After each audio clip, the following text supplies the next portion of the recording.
Hello అండి, నమస్తే. Welcome back to our channel రుచిగా చేద్దాం. ఈరోజు వీడియోలో అయితే నేను ప్యాకెట్లో ఉండే పౌడర్ తోటి ఈజీగా 2 ఐస్ క్రీమ్స్ ఎలా తయారు చేసుకోవాలో చూపించబోతున్నానండి. చాలా ఈజీగా త్వరగా అయిపోతుంది. దీనికోసం ఇక్కడైతే నేను ఇన్స్టాంట్ ఐస్ క్రీమ్ పౌడర్ని అయితే తీసుకున్నాను. ఇది మనకి ఏ సూపర్ మార్కెట్లో అయినా సరే ఈజీగా దొరుకుతుందండి. ఇది ఒక పౌడర్ ఉంటే చాలు, మనకు ఐస్ క్రీమ్ రెడీ అయిపోతుంది. అలాగే ఇందులోకి నేను ఒక 1/2 లీటర్ పాలనైతే తీసుకుంటున్నాను. క్రీమ్ మిల్క్ తీసుకోండి, ఐస్ క్రీమ్ అనేది చాలా బాగా వస్తుంది. ఇలా అయితే నేను క్రీమ్ మిల్క్ని తీసేసుకొని ఈ ప్యాకెట్ పౌడర్ని మొత్తాన్ని కట్ చేసుకొని ఒకసారి బాగా కలిసేలాగా కలిపేసుకోవాలండి. ఇలా మొత్తం మనకి పాలల్లో కలిసిపోయిన తర్వాత గ్యాస్ మీద పెట్టేసుకొని ఇది కొంచెం థిక్నెస్ వచ్చే వరకు ఇలా పాలన్నీ మనము మరిగించుకోవాలండి. ఈ విధంగా అయితే మనకు కాసేపటికి పౌడర్ అంతా పాలల్లో కలిసిపోయి కాస్త చిక్కబడుతుంది.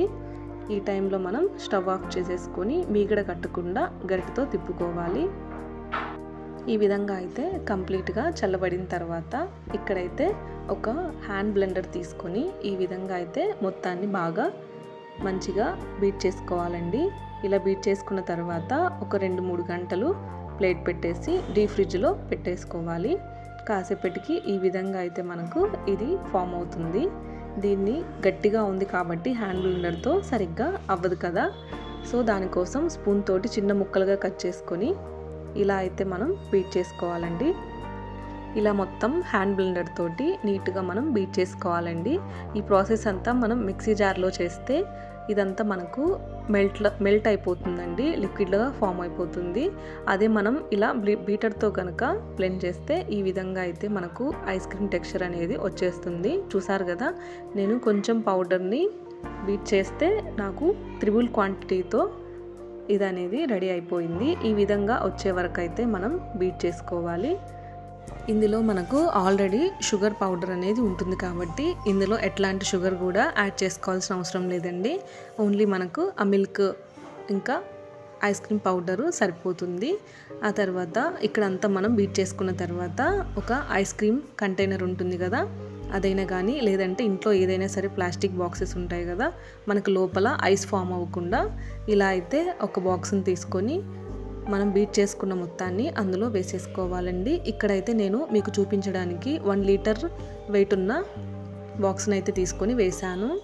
నెక్స్ట్ నాకు ఇంకా మిగిలిందండి. అందులో నేను ఓయో బిస్కెట్ని ఇలా అయితే చిన్న చిన్న ముక్కలుగా కట్ చేసేసుకొని అందులో అయితే వేసేసుకుని దీన్ని సపరేట్గా చిన్న బాక్స్లో వేస్తున్నానండి. చూసారు కదా, మనకు ఒక చిన్న ప్యాకెట్ అలాగే ఒక 1/2 లీటర్ మిల్క్ తోటి మనకి ఇంత ఐస్ క్రీమ్ అయితే రెడీ అయిపోతుందండి.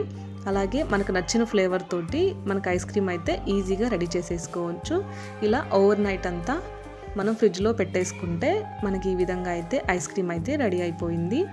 ఒక గంటతోటి ఇలా తీసేసుకొని మనం సర్వ్ చేసుకుంటే చాలా అంటే చాలా బాగుంటుందండి టేస్ట్. ఇందులోకి మీకు నచ్చితే డ్రై ఫ్రూట్స్ కానీ టూటీ ఫ్రూటీ కానీ మధ్య మధ్యలో వేసుకొని కూడా మీరు సర్వ్ చేసుకోవచ్చు. నేనైతే ఇక్కడ టూటీ ఫ్రూటీ వేసేసుకొని సర్వ్ చేసుకుంటున్నాను. అలాగే ఇది ఓరియోస్ మనం పెట్టేసి ఉంచాం కదండి, ఆ ఐస్ క్రీము చూసారు కదా, చాలా ఈజీగా ఇంట్లోనే మనం ఐస్ క్రీమ్ అనేది రెడీ చేసుకోవచ్చు. మీ పిల్లలకు ఏ ఫ్లేవర్ నచ్చితే ఆ ఫ్లేవర్ తోటి ఐస్ క్రీమ్ అనేది రెడీ చేయొచ్చండి. చూసారు కదా, నచ్చితే కనుక ఒకసారి ట్రై చేసి ఎలా ఉందనేది కామెంట్ చేయండి. రుచిగా చేద్దాం ఛానల్ని సబ్స్క్రైబ్ చేయండి.